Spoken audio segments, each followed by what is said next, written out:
Good morning for the rest of the morning. It's a good one, a good one today. Good morning, I say.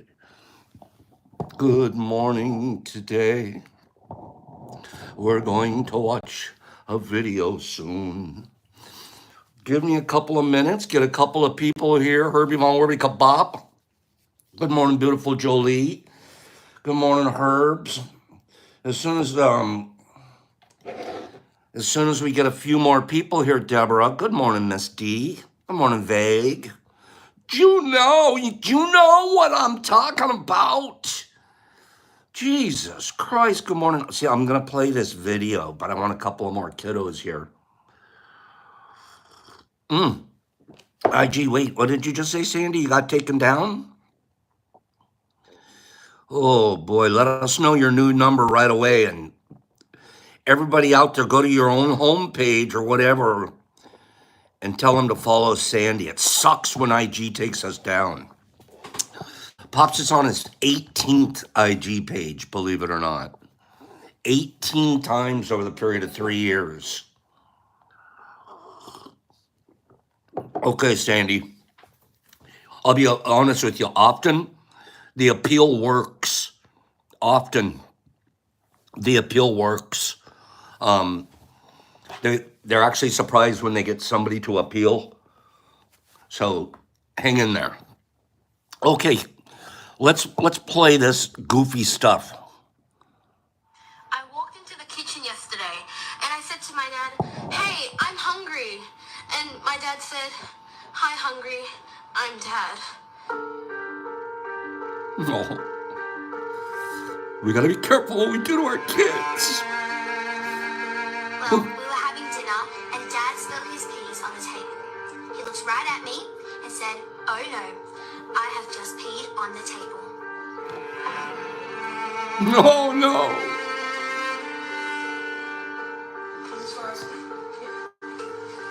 Be careful what we say to our kids.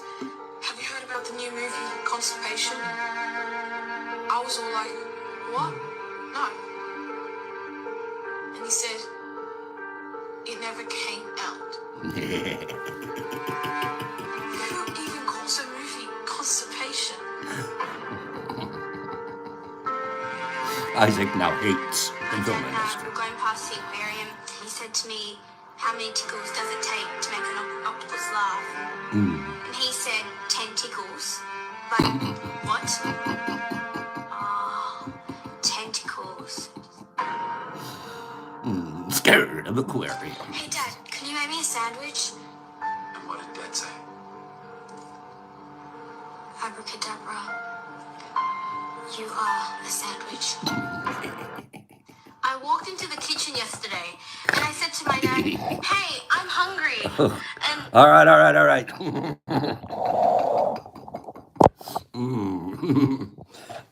Free the Ancient One sent me that. Darn it. I forgot. We can ingram our kids in so many ways. We really have to be careful. I think I've done that. I think I did Brock in. There's a lot of reasons Brock's the way he is.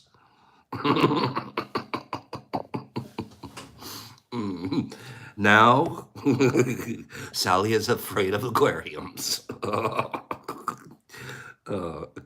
Give me a second. Let's get some music going here. Good morning. This morning's going to be a short day. I have to leave at about 9:45 today. Forgive me. But it's business for you guys that we're doing. So I don't have to get forgiven a lot, just forgiven a little. Just forgive me a teeny bit. Never winner befores. How many are here today? Never winner befores. I have 40 people on my screen, 19 likes. That's less than 50%. That's less than 50%. Whiskey, good morning. We love whiskey. I'm not going to go any further. I'm just going to be quiet. Many of you have not paid your admission yet.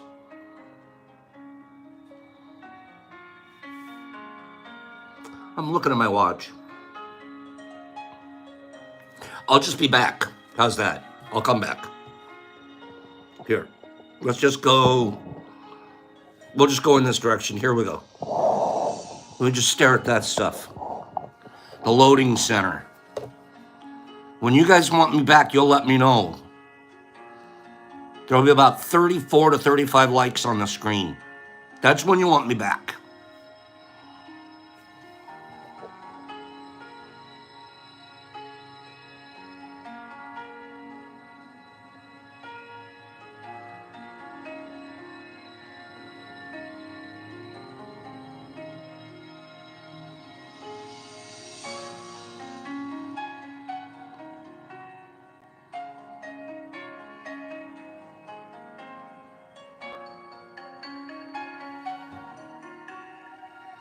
There's one container in here that's really neat. Actually, I take that back. There's two. You guys are gonna be this one here and the one below it, those two. Starting tomorrow, those become yours. Okay? I'm gonna turn those into, I still don't have that many likes, but clearly if I'm not liked, I can either choose to move on or move in. Whatever that means. Never winner befores. Never? Have you ever? Never either won something or been given something by somebody here for free? I need you to be ready. We're going to do a giveaway to you and you only. Never winner befores. We're going to do true, false. True, false. I'm going to read 3 statements. Never winner befores. We'll answer at the end of the 3 statements if they were true or they were false. The first 3 to get it correct, we'll move forward to the spin to win round. Never winner befores only, please. Ready? First statement. The weakest muscle in the body is in the little toe. Second statement. The largest muscle in the body is the one you sit on. And thirdly, some people are born with 6 fingers on each hand. True or false? Go. Give me the 3 answers on one line all at one time. Okay, only never winner befores, please. Only never winner befores, please. See, we've got people, I'm already gonna stop. Done, game over. We already have people here answering that we're not never winner befores. So, it's okay, it happens. But I thought I was pretty clear on it. Clearly I wasn't clear. So we're not even gonna do it. Forget it. Forget it. I'm taking my true falsers and I'm going home. Okay? I'm taking my true falsers and I'm going home. The answers, just so you know, see, there's never winner befores and then there's people that have won before. They couldn't help it. They had to answer. But that's all right. Let me give you the answers. The weakest muscle in the body is in the little toe. False. The trapezius muscle in the middle of the ear is our weakest body muscle. The largest muscle is the one you sit on. True. The gluteus maximus, the butt muscle. And then the third one. Some people are born with 6 fingers on both hands. True. True. About 1 in every 1,000 people are born polydactyl. 1 in 1,000?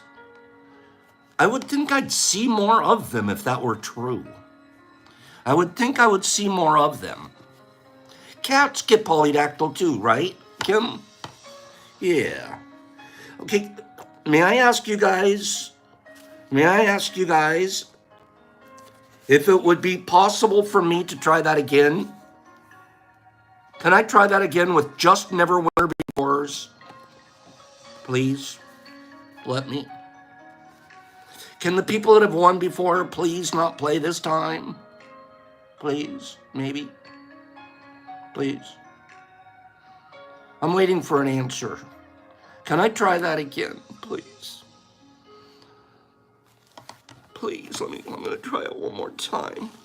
See, my brain remembers a lot of you that have answered and won. So when I see your name show up there and you're answering, I'm like, wait, you're not paying attention. Okay, let's try it again.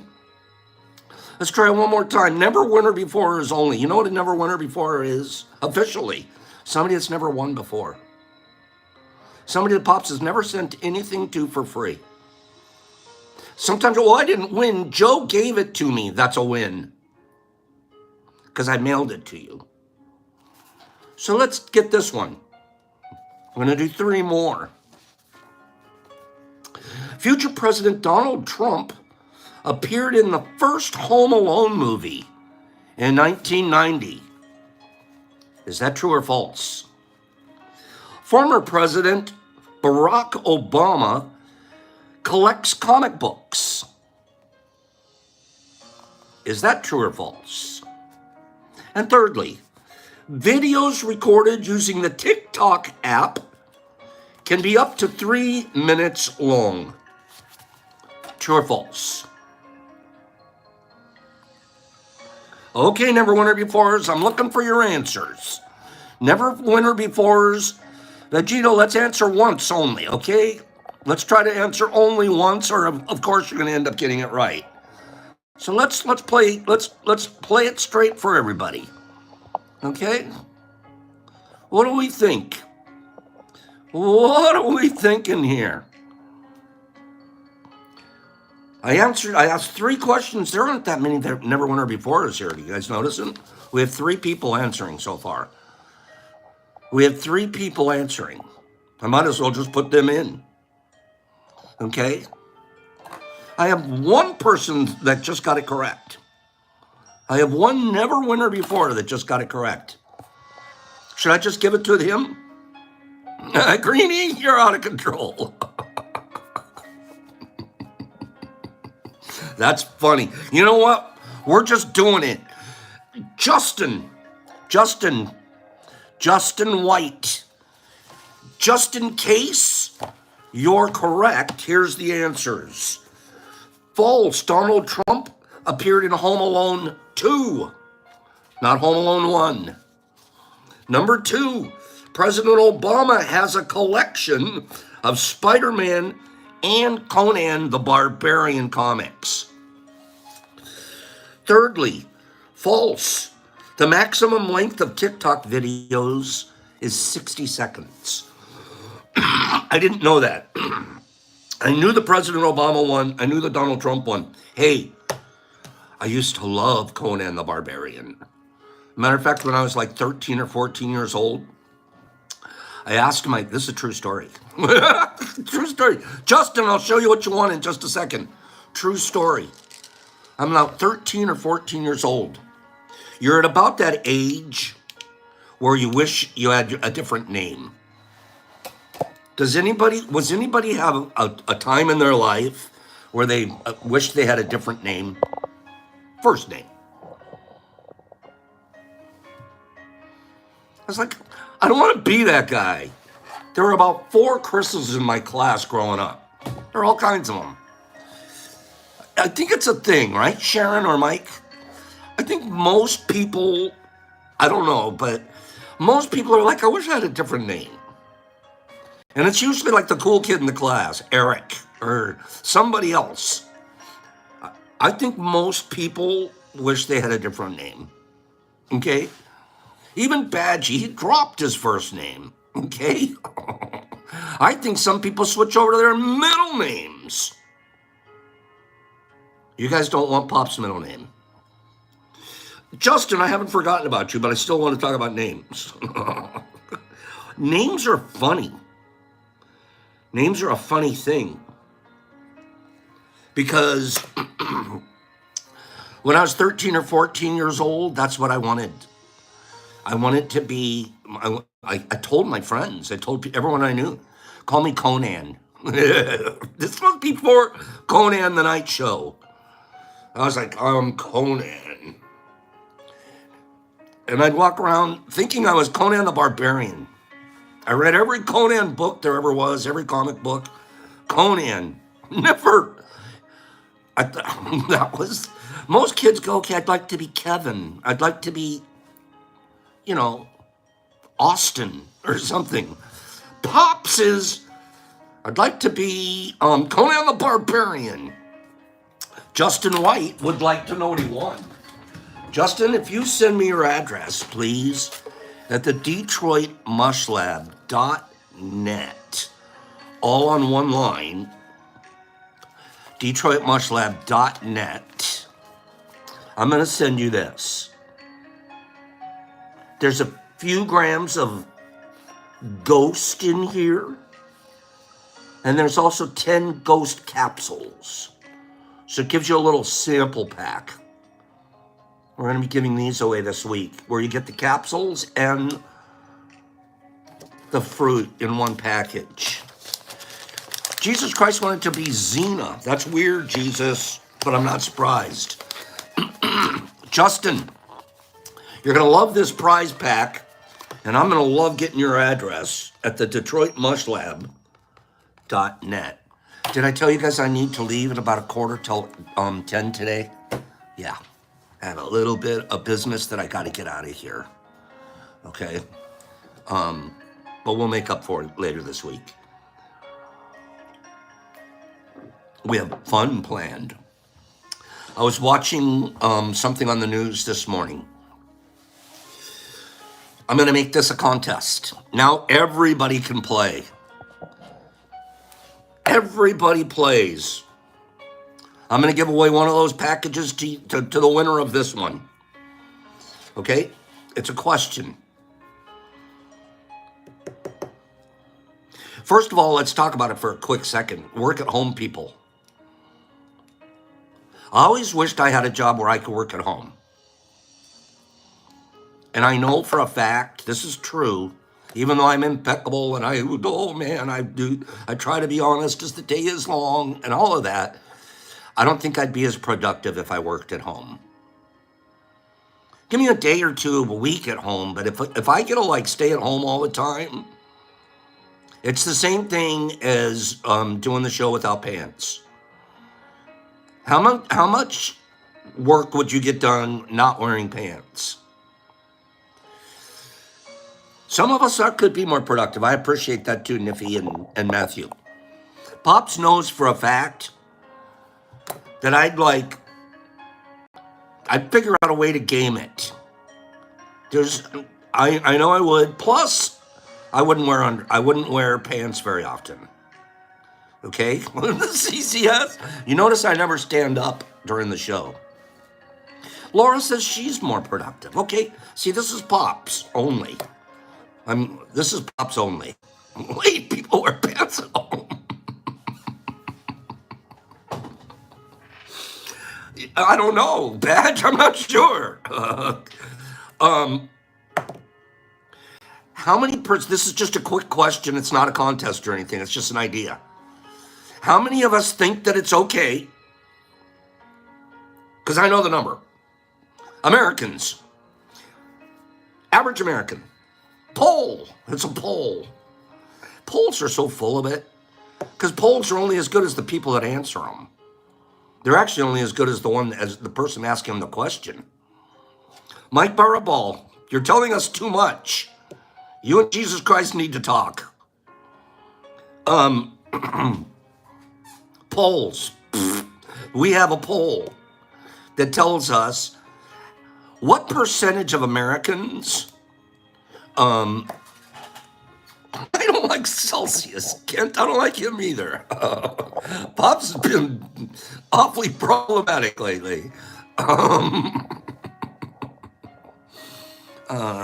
Nerds, you've never been in a poll? You've never had a phone call in the old polly-oly? I work at home and I stay in PJs most of the day, and I don't think it helps my productivity at all. Paige, thank you for your honesty. Thank you for your honesty. I personally feel like this is the truth. I'm sorry to the rest of you. This is just me. I would be more productive if I was wearing a suit. At least a lab coat. Absolutely minimum is my lab coat. But can you imagine wearing a suit? Man, you're all about business. I gotta get it done, man. I'm red stamping and green stamping and I'm moving the files. I'm making it happen. I'm wearing my jeans and a cowboy hat. And I might be looking for a cigarette break.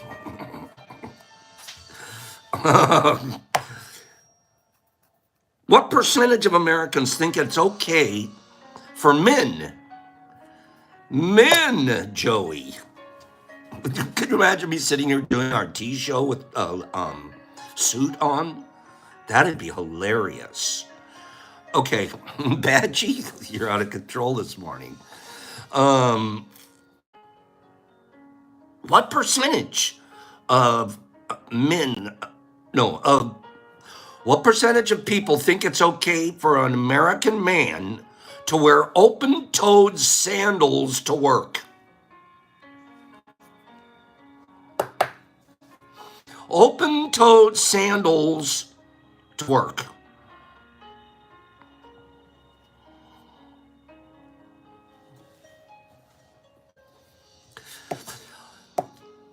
Open-toed sandals, you're allowed. It's okay. I'm looking, oh my God, look at that guy's toes. Got a little hair on the end of his toe there. You're wearing a suit and open-toed sandals. Okay?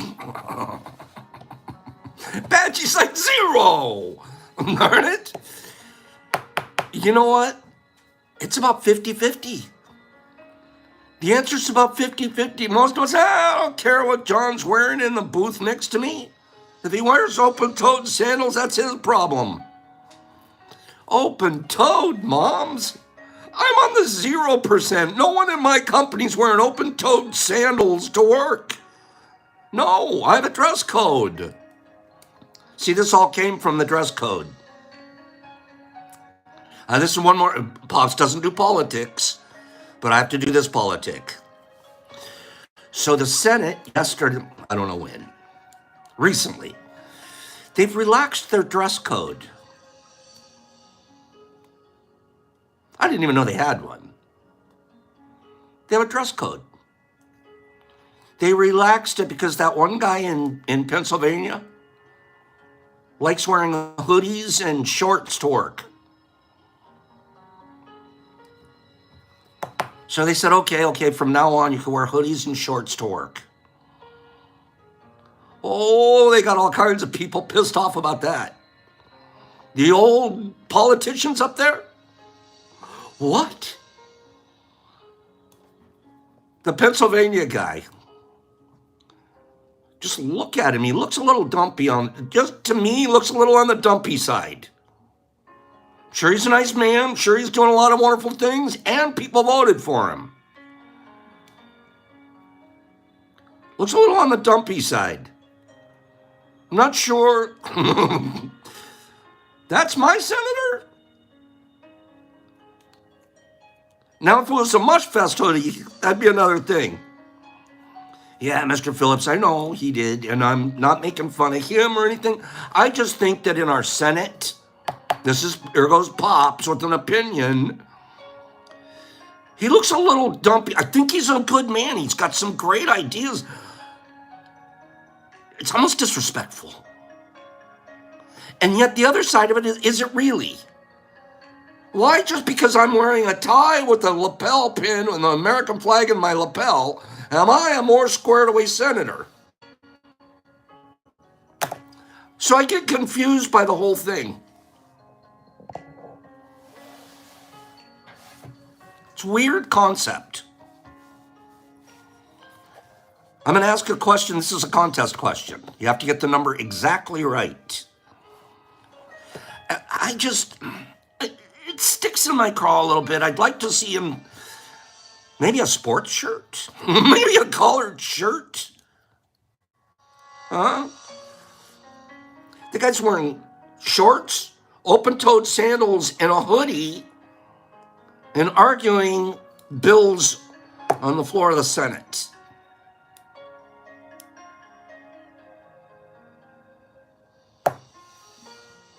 Who cares? What percentage? This is a question. Here's a contest coming. Contest. What percentage of people, probably more men, but women wear them too.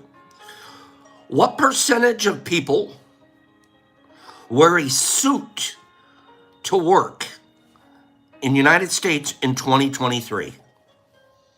According to what I saw on TV. Go. What percentage of, we'll say men, wear a suit to work in 2023?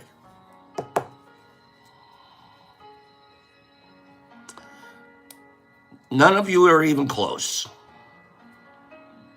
There's been one sort of closey. The number is astronomically low. Kimberly Bolden.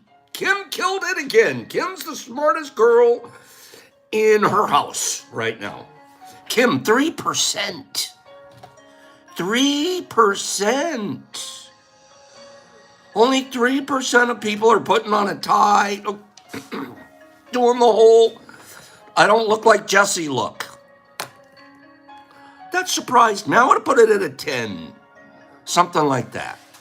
Kim, I'm going to send you an envelope of fun stuff. It's going to have those ghosts in there, and it's going to have 10 of those caps in there, and all of that business and all that. Send me your address, doll, and I'll mail this to you. At the DetroitMushLab.net.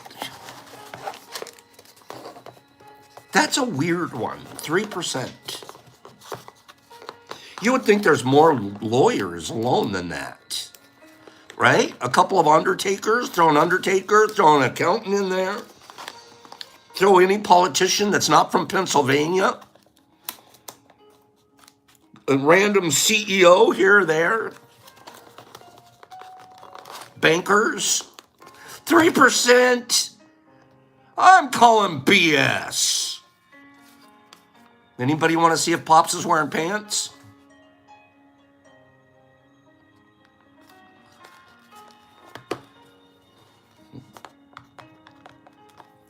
Of course, Badgie said, yeah. Oh, we're going to do more mycology this week, but I told you guys I had to leave a little bit. No, keep us guessing. Well, here we go. I'm going to let you guys in on a secret. How come people are looking? I see two of you going like this. You're looking like you're tilting your phone. Okay? What? You're tilting your phone. I can see it now. Okay. What if I have my Burger King underwear on? Okay. Jesus Christ, you can't call them little. All right. Listen. I have to go soon. We have some business to take care of today on behalf of the Detroit Mush Lab Growing. We're meeting with our consultant about the research license. See what the status of the research license is and where we're at on that. And then we also have a little local business guy luncheon thingy. And we're trying to get to know those people well because it's correct to be politically connected if you're trying to get your shrooms legalized. Okay? So making inroads in that area too. Real quick, before I go into this, I put online yesterday.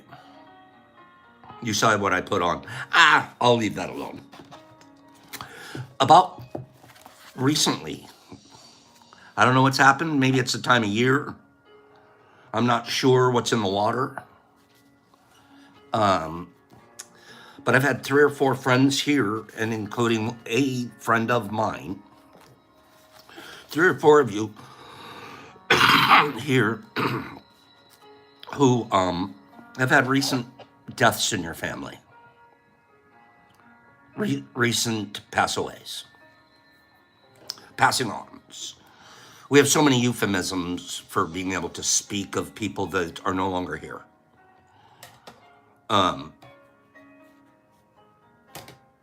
And it's been heavy, sort of heavy on my heart a little bit.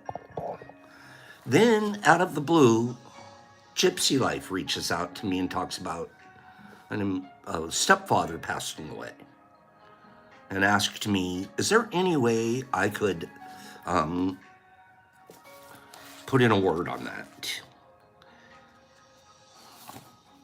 And that's why it hit me that I think at least 3 or 4 people have told me in the last couple of weeks about somebody important in their life passing away. And then I have an old friend in California that passed away.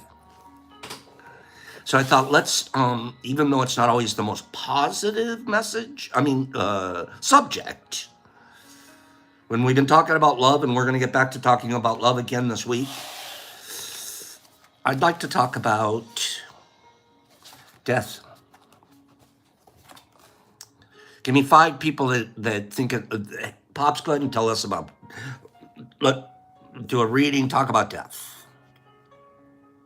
It's an important thing because, see, we live lives that there needs to be 2 sides to everything,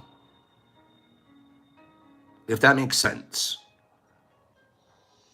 If we want to become gleaming gemstones, and I do, and I'm on my way,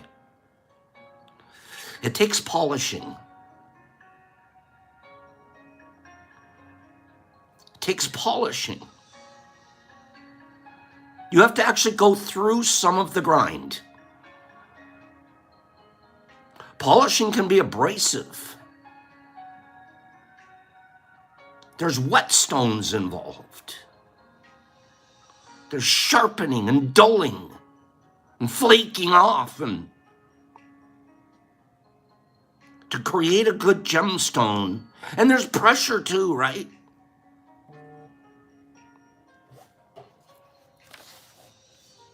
Life is hard. Nobody came to this deal. I didn't know the deal would be this hard.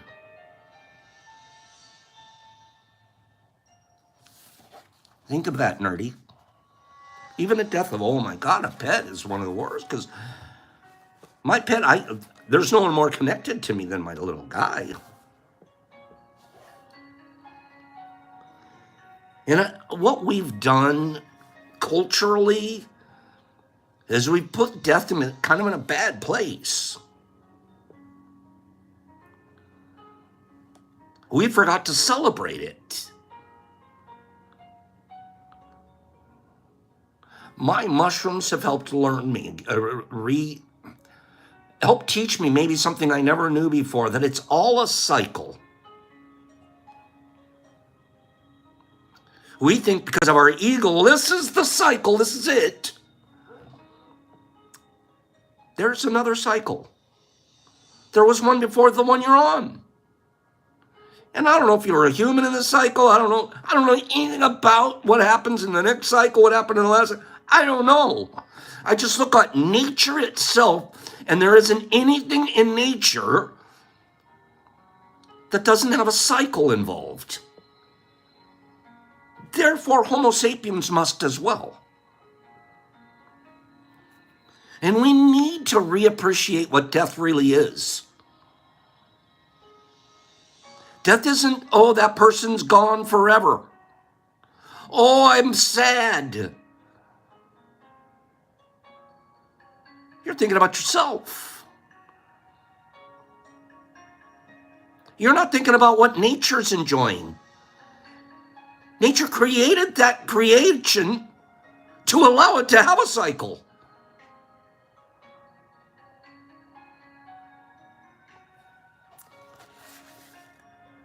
We survive. And then we die.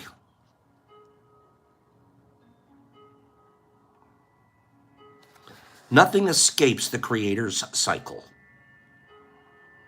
Not plants, horses, trees, birds, or human beings, or even mushrooms. Nothing escapes the Creator cycle. Not the life of the mind, not the life of our hearts, not the life of our spirits. All living things emerge, gather, spark new life, fall apart, die, and emerge in new ways. Everything does. Each soul, listen, this is so pretty.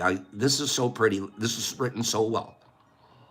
Each soul is a gust of God's breath unfolding in the great energy that surrounds us like an ever-ending stream. Ever moving. Listen. The goal is not to cheat death. Our friends who've passed on, our loved ones, their goal was not to cheat that time. Their goal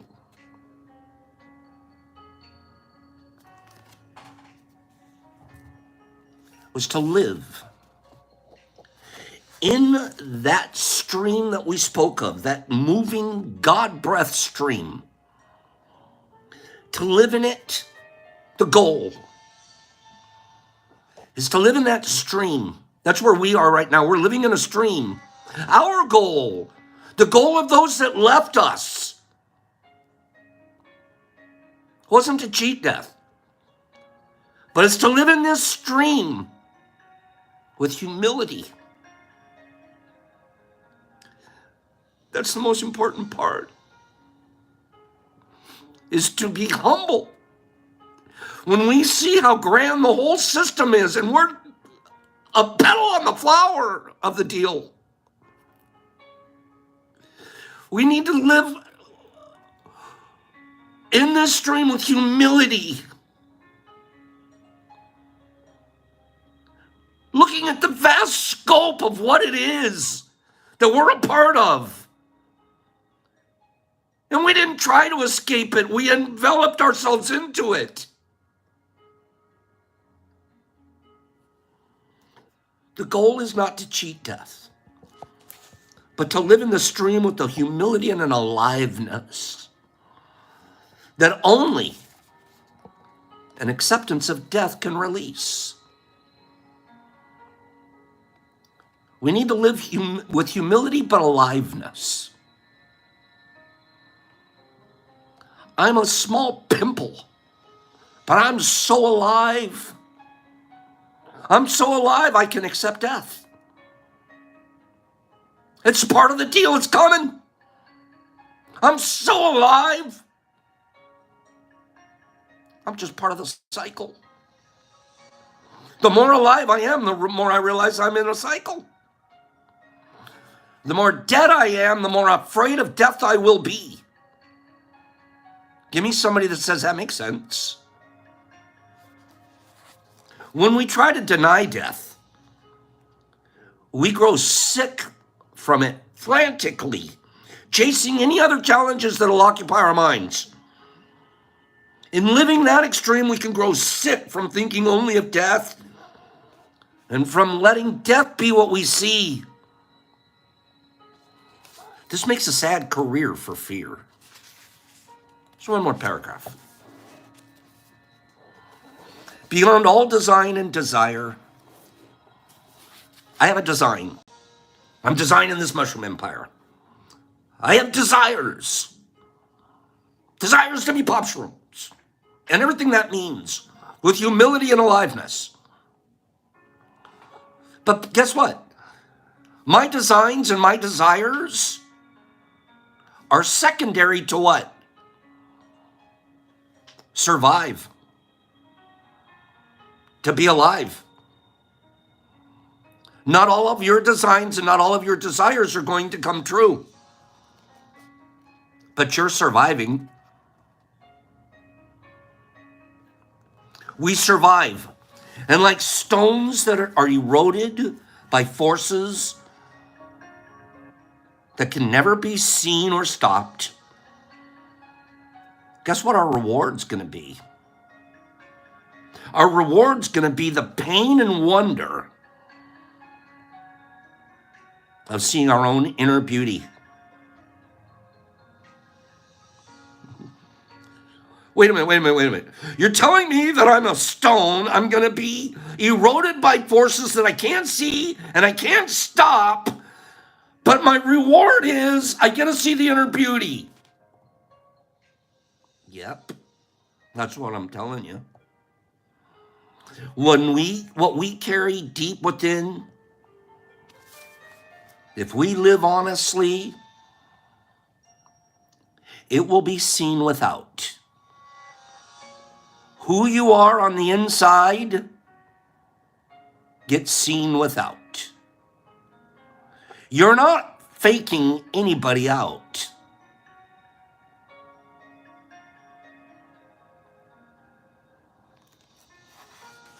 The experience of living this fully has nothing to do with removing ourselves from the creator cycle.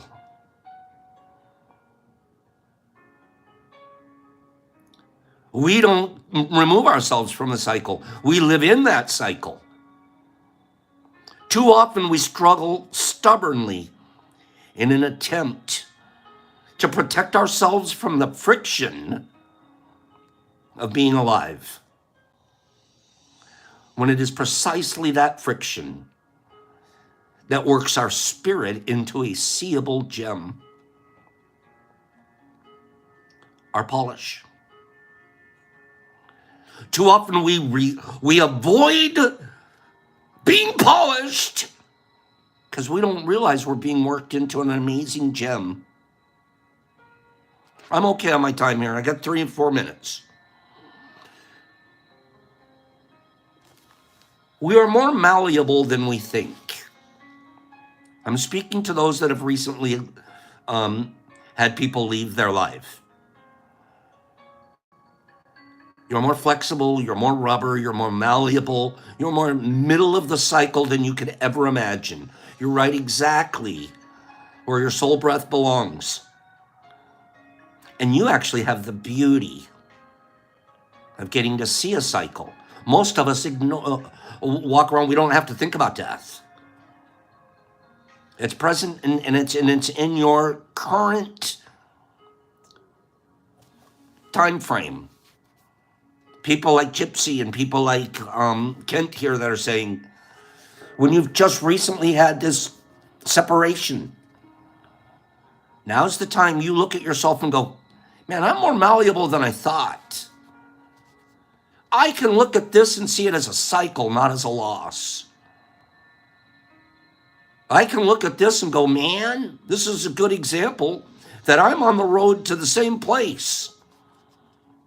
But I want to live with humility and aliveness on my way.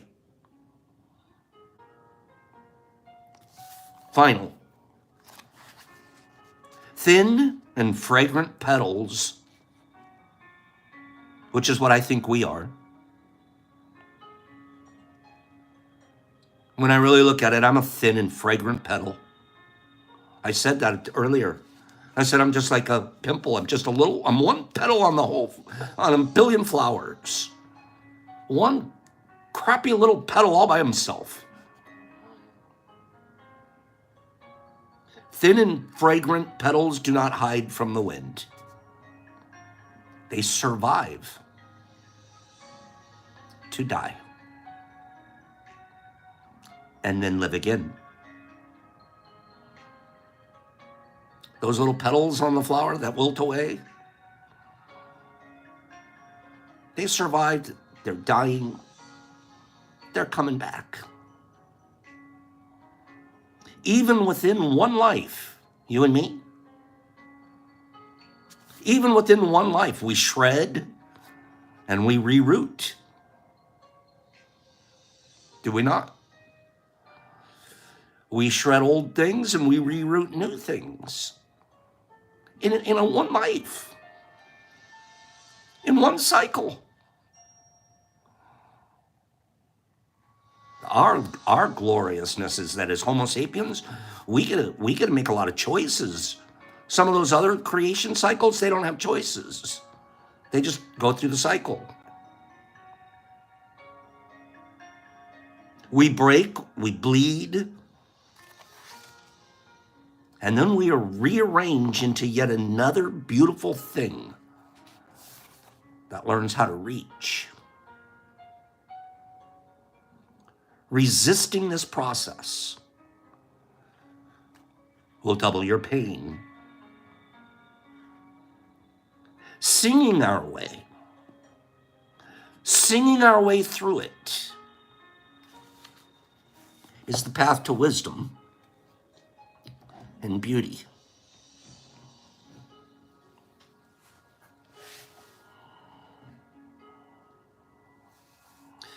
Death. We literally, with the correct brain program, we should literally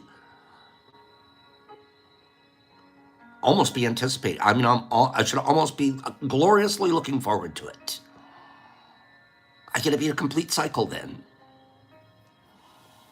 And the moment I take time away from that cycle of the living with humility and aliveness, and I spend it on sadness for somebody else's cycle, I've wasted a lot of time and energy.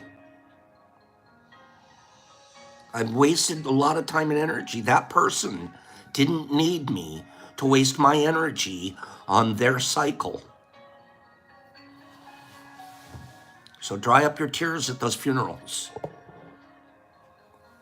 Let's do a final giveaway. We're going to do number between 1 and 50. Go. Number between 1 and 50. I got to get out of here, so make it quick. I love talking to you guys. I could go on and on. There's so much we can learn together. Number between 1 and 50. Ronnie, you can say up to 3 of them. We're done. We're done. Satter Wolf got it already. Satter Wolf said it was a 14. And sure enough, Satter, it's a 14, my friend. So Satter Wolf, we're going to be sending you, Satter, we're going to be sending you a package of Ghosty McWosties with some Capsule McWapsiles in there. It's going to have a cute little thank you list on the thing on the back, or free gift. And I need your address, and we'll get that mailed out to you. The DetroitMushLab.net. Love you guys. I got to run. I'm only 3 minutes late. That's not too bad. Mushfest is coming up. I'll see you guys here tomorrow. Same mush time, same mush channel. We'll try to learn about monotubs. It's about the 3rd week in a row. I've told you guys that, but I really will try.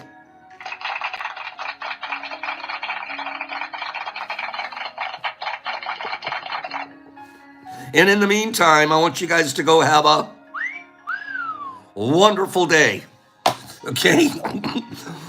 I love you guys. I mean it. And thank you for being my friend. Thanks for helping me with my therapy today. We're going to go find out what we have to do to get this research license continuing to move forward. We're in that cycle. I love you guys. I love you, Gypsy and Preston. You're 2 of my faves. Herbie and Anthony and Mike and Rob Turr and MDK and Penny Pack and Momsies. Love you, Mom. And Bobby Johnson and Kim and Grady and Satter and Holly and Deb and Gypsy and Billy Flynn and Mike Baraball and Niffy and Alan and Holly and Mike. Mike just got out of the shower. Happy day, yeah. Holly and Free and Holly and Laura. Laura, have a divine day. Pops, let's gotta go. Pops, peace. Get out of here. Go be good. Be kind. Live with humility and aliveness. You wilted flower petals. Have a good day. I'm going to stand up now. See you later.